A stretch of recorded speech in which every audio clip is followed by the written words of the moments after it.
Hi, can everyone see the slides? Yes. Great, I will get us started then. Hello, and thank you all for joining. My name is Alice Henderson. I'm a senior attorney with the Environmental Defense Fund, focusing on reducing climate and health harming emissions from the transportation sector. EDF and the International Council on Clean Transportation have organized this discussion to highlight the crucial need for and feasibility of a swift transition to zero emission vehicles in the near term in the light, medium, and heavy duty sectors. I'm joined this morning by several experts on these topics. Michael Walsh is an independent technical consultant and board member emeritus of the International Council on Clean Transportation. Michael served for many years as co-chair of the Environmental Protection Agency's Mobile Sources Technical Advisory Subcommittee and is a former Deputy Assistant Administrator of EPA's Office of Mobile Source Air Pollution Control. Dr. Rachel Moncrief is Deputy Director at the International Council on Clean Transportation. Peter Zalzal is Associate Vice President for Clean Air Strategies at EDF. And Chet France is a consultant to EDF. And Chet served for many years at EPA and was a former division director at EPA's Office of Transportation and Air Quality. After each speaker, we'll pause for questions, so there will be opportunities for Q&A throughout our time together. Please send your questions in using the Q&A feature, which should be at the bottom of your screen.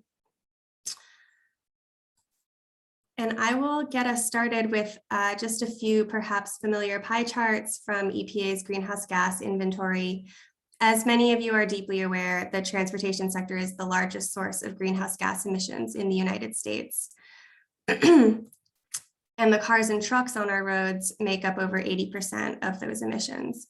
But we are at an incredible turning point right now where the work of eliminating those emissions, as well as the health harming local pollution from the sector, is not only a public health imperative, but also an immense economic opportunity to create good jobs, consumer benefits, and maintain the United States' global competitiveness by transitioning to zero emission vehicles.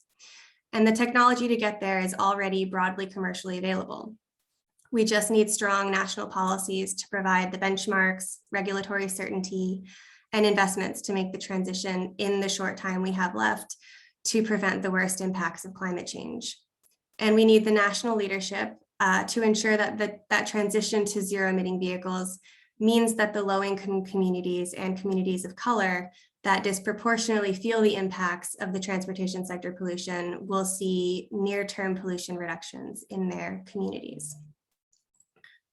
Our speakers today will highlight recent studies to walk through the history of automotive innovation to reduce emissions and lessons we can take from past eras, the trends that we're seeing globally in policies that ramp up ZEV deployment, and what more ZEVs means from a life cycle emissions perspective.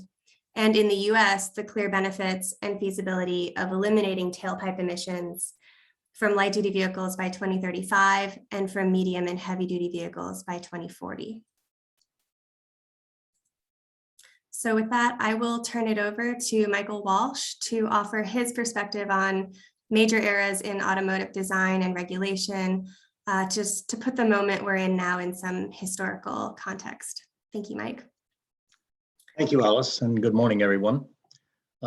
As Alice indicated, what I'd like to do is review the past 50 years or so that we've been working on motor vehicle pollution around the world and provide a context for where we are today and where we need to be going in the future. I take as a starting point the adoption of the 1970 Clean Air Act amendments. We had some minor steps prior to that. California had standards in 1966, for example.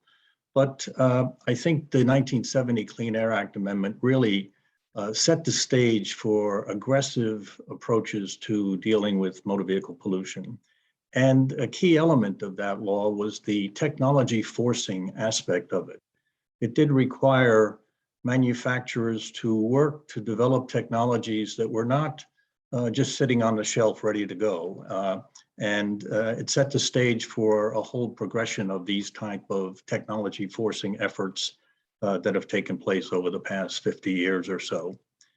In the first decade, in the 70s, the major push was to develop catalytic converters. The catalyst turned out to be the technology that was most likely to be able to achieve the aggressive targets that were in the Clean Air Act amendments. To enable the catalyst to work, EPA was also required to require the oil industry to make available lead-free gasoline. Another aspect of the catalytic converter development is that it started to get the industry to focus as well on electronic controls, because we needed to have very precise control of air-fuel mixture once we got to the three-way catalyst. In the second decade, the 80s, the technology that had been developed here and spread rapidly in the 70s into Japan as well, spread to Europe. Very intense debates for those that were within the common market, as well as the non-common market countries at that time, as we called it. The Swiss and the Swedes and the Austrians, and you even had countries such as Germany that could not require the advanced technologies, but could stimulate it through tax policies, which they did. We also saw the development, since we had electronics on vehicles. California took advantage of that and instituted requirements for something called onboard diagnostics, so that we could identify when certain technologies were failing and needed to be repaired. And at the end of the 80s, in 1990, California also adopted the first zero-emission vehicle mandate. So at least on my radar, that started the process of taking a hard look at technologies other than internal combustion engine technology. During the 90s, very intense debate took place in the two large countries, the billion people countries, China and India. And by the end of the 1990s, they had both made decisions to adopt catalyst-based emission standards as well. We also saw the emergence of diesel particulate filters. I think Peugeot was the first manufacturer to go across the board with DPFs on their whole suite of diesel light-duty vehicles. In the year 2000 to 2010, we finally got around to fairly strong controls going into effect for heavy-duty vehicles. By the end of that decade, we saw both here and in Europe the introduction of diesel particulate filters and also selective catalytic reduction technology. And we also began to get a little bit more serious about addressing greenhouse gas emissions. There was intense debate for a while when California sought a waiver from US EPA to go ahead with a set of controls on greenhouse gas emissions. We also had a Supreme Court decision that identified climate change as something that was within the power of EPA to begin to address. By the 2010 to 2020 type of time frame, we began to get very serious about addressing greenhouse gas emissions. And in 2012, I think it was, we had a coalition of the vehicle manufacturers, EPA, NHTSA, and California coming together and laying out a fairly strong program to be implemented over the coming decade. We hit a hiccup there in 2016. We had a change of administrations, and the Trump administration tended to back away from climate change as a concern. But we have now come to the early 2020s, where we have widespread availability of zero-emission vehicles.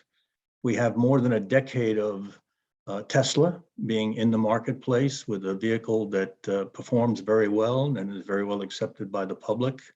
We also have disparities between countries. We have China really leading the world at this point in time, not only in terms of the overall vehicle market, but clearly in terms of the zero-emission vehicle market, or what they call in China new energy vehicles.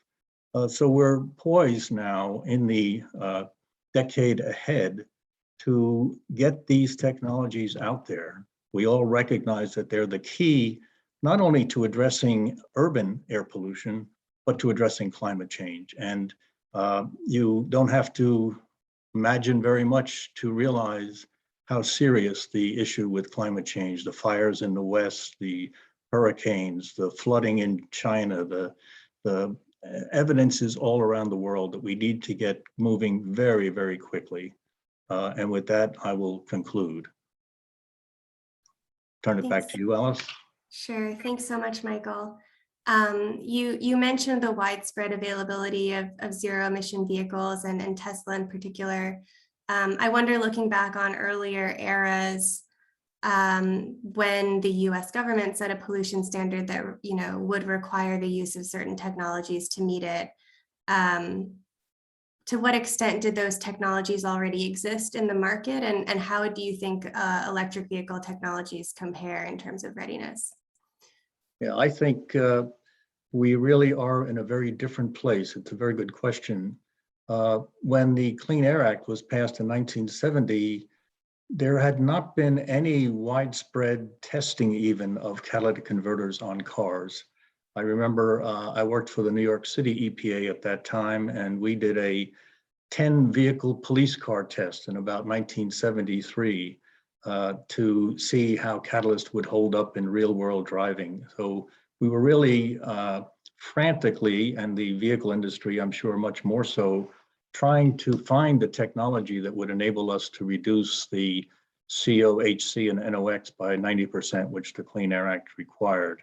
And that's been throughout the process, the development of diesel particulate filters.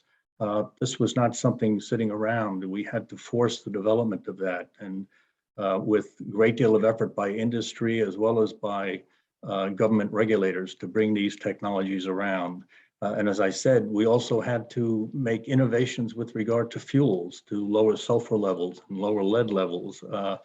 So all the way up to this period of time, the technologies for the internal combustion engine were being pushed and being developed fairly aggressively to try to meet the clean air requirements that were required. But today, now that we're looking to this coming decade, we have zero emission vehicles, I won't say on the shelf, but widely available. The effort to bring this technology into the marketplace has already taken place.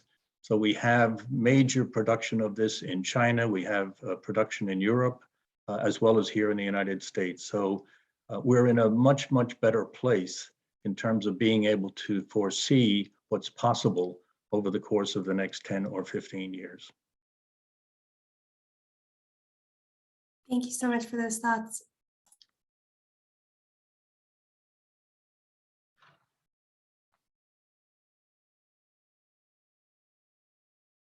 I'm losing you, Alice.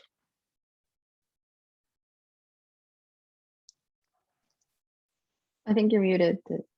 Oh. Sorry about that. Yeah. I was just saying, if any of the other panelists want to weigh in on any of the questions that come in, please feel free to do so.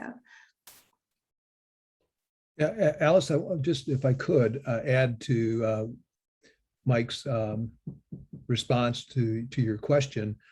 Another significant difference now with respect to electric vehicles is the fact that you've got manufacturers that are out in front making significant commitments to eliminate the ICE engine.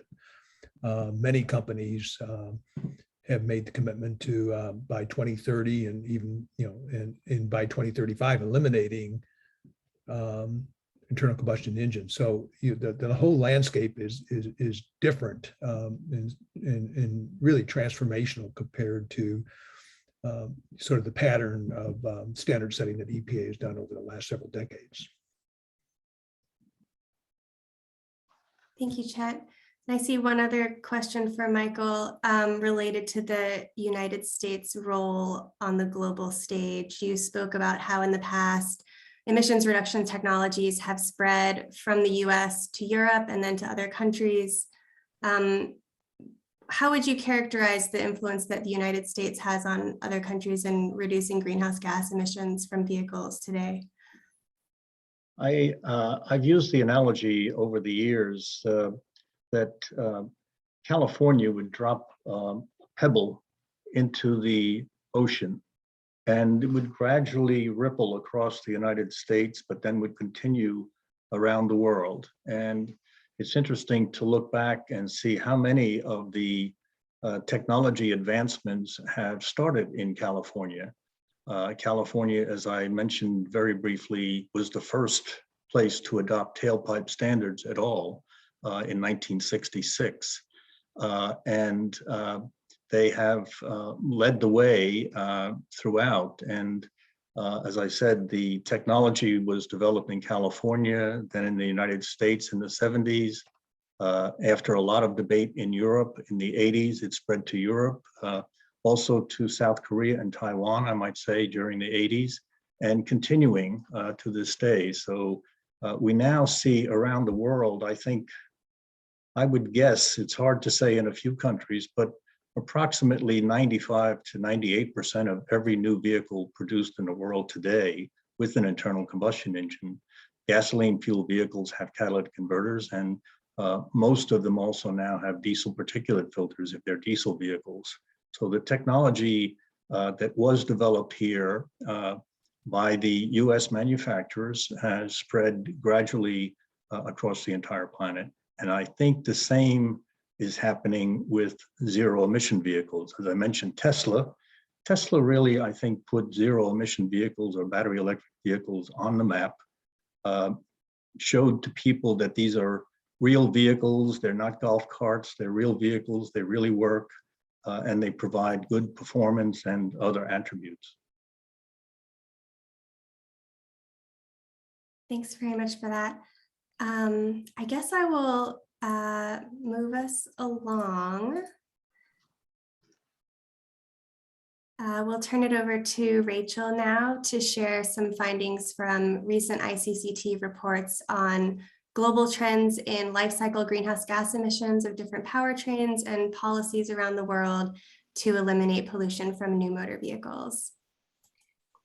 Great, thank you, Alice. And yeah, today I just decided to take the approach of just picking out 3 figures from some recent papers and that I wanted to discuss and hopefully sort of tell a little bit the story, give the kind of global perspective, and hopefully that will lead in nicely to the rest of the presentations that are going to be, I think, more US focused. So, you know, as we know, we're talking about the transition to decarbonizing the transportation sector. I think Alice already alluded to the numbers for the US, and when we look globally, it's about the same. Transportation represents about 25% of man-made greenhouse gas emissions. And to be in line with the Paris targets and for transportation to sort of do its fair share in terms of reductions, we need to actually globally reduce transportation emissions by 80% from where we are today within the next 3 decades. That's a huge challenge in its own. And to add to it, actually the demand for transportation across the world is projected to increase over those 3 decades. So it's a massive challenge, and I think we should just be real, you know, acknowledge that. But this also means that we really need to make sure that the technologies that we're focusing on deploying are the technologies that have the potential for this level of like deep decarbonization, 80+% decarbonization, and get them deployed obviously ahead of the 2020-50 timeframe so that the fleet can actually represent that 80% reduction by the time 2050 rolls around. Again, massive challenge. But I think it's very important that we have the good understanding of what technologies actually have this potential. This slide shows one figure from a recent life cycle assessment report that we did that focused on passenger cars. It was a pretty extensive report. I would encourage you to look it up. We also have a briefing paper that kind of summarizes the findings. That's also shorter. But yeah, I mean, I think this is one particular figure. We're also working on a follow-up study that will look at life cycle for heavy duty vehicles. Just a little bit of background about what we included in the study. Basically, we tried to include everything. We looked at different passenger vehicle types, in other words, like smaller cars, medium-sized cars, SUVs, et cetera. We looked at the 4 biggest markets in the world: US, EU, India, and China. We looked at the difference between the life cycle greenhouse gas emissions of cars purchased today in 2021 versus cars purchased in 2030. We also looked at a wide range of vehicle technologies and fuels. We looked at conventional ICE vehicles, hybrids, plug-in hybrids, battery electric cars, fuel cell electric cars. We looked at various sources of electricity. We looked at different fuels, biofuels, e-fuels. We took into consideration how the electricity grid and the fuel mix will change over the lifetime of a given vehicle. These vehicles are on the road for a long time. We also considered the emissions from the entire life cycle, not just the tailpipe. We used the latest data that we have on real world greenhouse gas emissions from vehicle production, battery production, that includes raw mineral extraction, the emissions from maintenance and vehicle recycling. We also took into account real world operation of these vehicles. So the real world fuel consumption or the real world energy efficiency of these vehicles, not just the sort of official figures. So after rolling all of that up, we have, this one figure here. This one just compares battery electric vehicles to the internal combustion engine vehicles in the 4 markets. And it shows the comparison between the vehicles being sold today in 2021 versus what being sold in 2030. Those black error bars that you see are essentially a sensitivity comparison of different electric grid scenarios that would happen over the vehicle's lifetime. So essentially the main conclusion from this study is that no matter the market, battery electric vehicles have the lowest life cycle greenhouse gas emissions today, and that will only get better in the future as the grid cleans up essentially in parallel. And when you have a fully renewable grid is when you can really get that 80% reduction that I mentioned to be in line with the Paris climate targets. So essentially, what this is showing is that in order to meet the climate targets or get as close as possible as we can, we need to have the car fleet transition to battery electric vehicles powered by renewable energy, and it has to be done pretty quickly, because if we need the entire fleet converted by 2050, that means essentially that the sale of ICEs need to be phased out by 2030, 2035 timeframe, given a vehicle's lifetime on the road. So then the question is, how can this be done? So can we go to the next slide? This is the second slide that I wanted to show. So essentially there's no one silver bullet to this transition. But ICCT, we work a lot with governments, we work on policy and regulation, and we're big believers in the power that holds. And we believe that it's crucial for governments to put in place strong policies and other supporting measures to actually ensure that this transition happens. What we call phase out dates for phasing out fossil fuel vehicles, these really set the pace for electrification. They're not the only thing, but they're a critical piece. And we see already leaders in many countries, many markets around the world are already setting strong signals by setting these kind of dates, after which no new ICE vehicle will be permitted to be sold essentially in that market. So this particular map summarizes the progress to date on these type of policies, these phase out policies. And these are all the ones we have. To get onto this map, it has to be an official target, meaning somehow enshrined into law in some way, not just sort of announcements. This is what we're just including in this map is the official targets. The blue countries on the map are those that their phase out dates only include zero tailpipe emitting vehicles. So they're a little bit better. The red ones include zero tailpipe emitting vehicles, but they also allow plug-in hybrids, which are still fossil fuel vehicles. Their emissions, they don't have quite the potential to get as low as the battery electric vehicles. So they're not quite as good as the ones that completely phase out all fossil fuel vehicles. You can also see in the map, and I know it's kind of small, but this map's also available on our website and we keep it updated. You can see the associated years of the phase out. So as you know, like Norway is actually the earliest one, as early as 2025 in Norway. This map only includes government targets of 100% battery or electric vehicles by specific dates. There's also a number of governments that have targets below the 100% that are not included in this map. So this isn't all the targets, but this is just all of the ones that have 100%. As I mentioned, these targets are really important. They set the signal for OEMs and other stakeholders, but on their own, they're not going to necessarily be strong enough to 100% drive this transition. So other types of regulations and other types of measures are needed.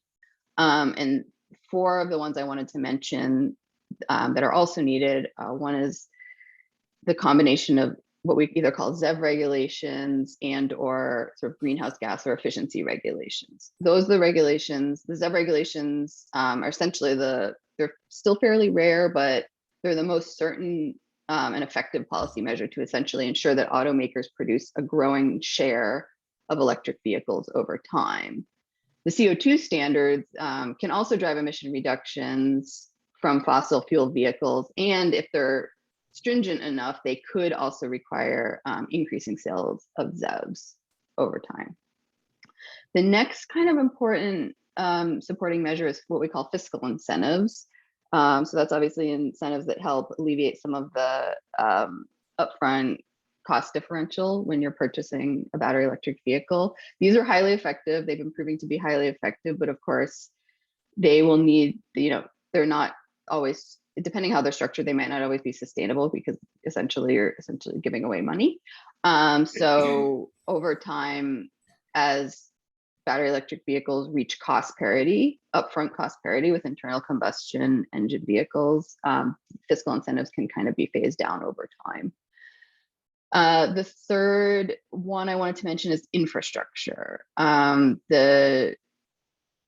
Having sufficient infrastructure to charge the vehicles can be considered sort of a barrier to the rapid adoption of battery electric vehicles. So what we've looked at many different cases in cities and states and countries and like identified the trajectory of battery electric vehicle penetration and identified how big the gap is in terms of like the infrastructure that needs to be there to allow that trajectory.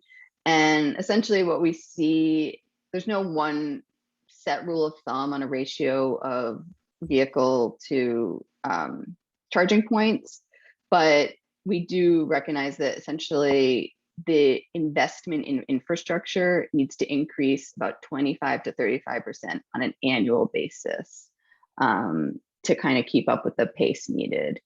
And it's not that all of this investment has to come from government or anything like that, but that's kind of the level of increase that has to happen on an annual basis from what we've seen. And the fourth one I wanted to mention is consumer awareness. I think this has also been sort of a barrier. There's a lot of misconceptions floating around out there sometimes about electric vehicles. And we've seen in some markets where they do big consumer awareness campaigns that actually results in a really improved awareness of ZEVs and more likely that people will actually want to purchase them. So let's go to my third and last slide. I want to talk about heavy duty vehicles. It's an extremely important segment. It's well on its way to becoming actually the dominant source of on-road GHG emissions as the light duty fleet electrifies first. And there has been actually huge progress in commercialization of heavy duty vehicle sort of zero tailpipe technologies in recent years. The market's changing quite dynamically. I think this is going to be discussed a little bit more later in the presentation, so I won't get into that. But basically what I wanted to say is whatever I just said about light duty vehicles in my last 2 slides essentially also applies to heavy duty vehicles. And governments are beginning to also set targets for heavy duty vehicles. So this slide, it's a little different than the slide I presented on light duty vehicles. The one on light duty vehicles only had 100% targets. The ones on this map here also include targets that are not necessarily 100% for heavy duty ZEVs. So you can see that it's still quite rare. There's not a lot of governments that have heavy duty targets yet. We do expect this to change over the next few years. So right now I can tell you that there's 4 countries, Austria, Cape Verde, Norway, and Pakistan, as well as the regional governments of California and the Chinese province of Hainan that has made these commitments for heavy duty vehicles. There is also in the US, it was called a medium and heavy duty zero emission vehicle MOU that was signed in July of 2020 by 15 US states as well as District of Columbia. And they're basically committing to all sales of new medium and heavy duty vehicles in their jurisdictions to be zero emissions by no later than 2050 and 30% by 2030. Now, outside the US, there's another thing that we're expecting to come soon to be launched at COP. The Netherlands is spearheading a global MOU that we expect to see a number of countries committing to setting zero emission sales targets for medium and heavy duty vehicles in a similar pace as the US state MOU. And lastly, I want to also mention California and kind of keep with the theme that Mike mentioned. California so far is the only government in the world that's actually adopted legally binding targets for manufacturers to gradually increase the sales share of electric trucks. And this is called their Advanced Clean Truck, ACT regulation. So it's definitely the first of its kind. And you can see that California is sort of still leading the way with these kind of policies. So that is what I wanted to mention today. Thank you. Very helpful. Thank you, Rachel. You sort of walked us through the policies that are necessary to effectuate these kind of large, ambitious targets. And I wonder if there are, well, and Michael also sort of referenced China as a country that has the leading EV market right now. I wonder if you can speak to countries like China that clearly are doing something, but don't make it onto the map because there isn't a sort of getting to zero target. Yeah, certainly. China is like, they are selling a lot. I agree. They didn't make it onto these maps. They don't have the targets yet, but that will come, I think. China is still, in terms of light duty, I know Mike said China's still the leader in light duty. I don't know, like Europe might have taken that baton a little bit because they've had some really significant sales in the last 12 months. But on heavy duty, it's really no question China's by far selling the most heavy duty electric vehicles. A large portion of those are buses, but also they're really getting into, let's say, the like kind of more urban delivery trucks and that sort of thing. That market's been quite rapidly in China. There's been a huge amount of growth there. So just because you don't see it on the map here doesn't mean that they're not doing anything. And China is working, hopefully that will be coming out hopefully sometime soon on a new energy vehicle policy that will actually focus on trucks as well. Yeah, they are in the process of trying to figure out what their next generation of emission regulations will be. We call them China 7 for both light and heavy duty vehicles. And among the things they're considering in that process is having, similar to California, a zero emission vehicle bin that the Ministry of Environment and Ecology will push. They also have a lot of city efforts. You mentioned the buses, but even beyond the buses, they have zero emission zones are under consideration in a number of the major cities in China. And it's clear to me that they they strive to be the global leader. So it's very healthy that we see a competition between the EU and China. And hopefully, so we don't fall behind competitively, we need to have the US being a part of that and being a triumvirate of each of these trying to strive to be the world leader. But no question, China is trying to play that role. Thank you both. And I see one question related, Rachel, to your earlier slide on the life cycle greenhouse gas emissions of various powertrains. What would you say to someone who says, looking, for example, at India, that the looks like the emissions from electricity production are comparable to the tailpipe emissions from a gas car, at least in India? You know, obviously we're trying to reduce emissions from every major sector as quickly as possible, you know, to the extent feasible. But certainly the cleanliness or dirtiness of the grid impacts the relative benefit that you get from zero emission vehicles. What would you say to someone who says, well, it looks like it, you know, it's not going to make that big of a difference in a place like India where the grid is not as clean? Yeah, I mean, the reductions that you get from selling a car in India today, for selling a battery electric car in India today, are going to be less than like in Europe. I mean, that I think that's fairly clear. What I would say is that, you know, and I've said this so many times, we don't have time to wait for the grid to be clean to start deploying these technologies. Based on just the climate crisis and the speed at which it's coming, we have to deploy both of these things have to happen in parallel. So India has to work on its grid. I mean, if you notice the error bars, especially the ones for the 2030, that's a pretty big error bar. That bottom error bar, that's what we need to push for, because that's going to be like, you know, that's, to me, that's what IEA puts out as sort of the best case scenario for India in terms of like a Paris aligned trajectory. So if we wait and say like, well, let's just wait and see what happens with India's grid and then start deploying electric vehicles, we've missed our window. Yep. Unless anyone else wants to weigh in on that question, I will transition us. Thank you, Rachel. So turning now to the United States, as we saw in Rachel's presentation, you know, the US has to move forward decisively to ensure that we're keeping pace with other countries in setting enforceable standards that will match this crisis. And we have a real opportunity now for renewed American leadership.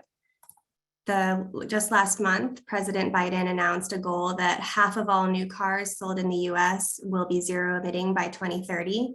And he was joined in making that announcement with the executives from the big three automakers in the US, Ford, GM, and Stellantis, as well as the United Auto Workers. And again, looking to California, now on the light duty side, the state is currently developing its next generation of advanced clean car standards, which have reduced greenhouse gas and criteria pollution from these vehicles since 2012. And this next generation of standards is expected to really dramatically increase zero emission vehicle penetration. The state's Air Resources Board released materials earlier this year, including this slide indicating that the state will propose multi-pollutant standards that will ramp up ZEV sales beginning in 2025 and ensure that all new cars sold in California are zero emitting by 2035. And when these standards are finalized, they'll accelerate deployment of these vehicles not only in California, but in the other states in the US that adopt California standards, of which there are currently 15. And looking to the market, nearly every major automaker has made a commitment to dramatically transition to zero emission vehicles, with investments in electrification exceeding $260 billion through 2030. So just looking at the global climate, the efforts of California, where the market is, we really are at a defining moment where, with the right national policies, the technologies and solutions are at hand. So I'll turn it over to Peter now, as well as Chet, to speak to some of the work that EDF and MJ Bradley have recently undertaken to assess the rate at which different vehicle segments are ready to make this transition, as well as the significant health, climate, and economic benefits of achieving 100% ZEV sales for new passenger cars by 2035 and new medium and heavy duty trucks by 2040.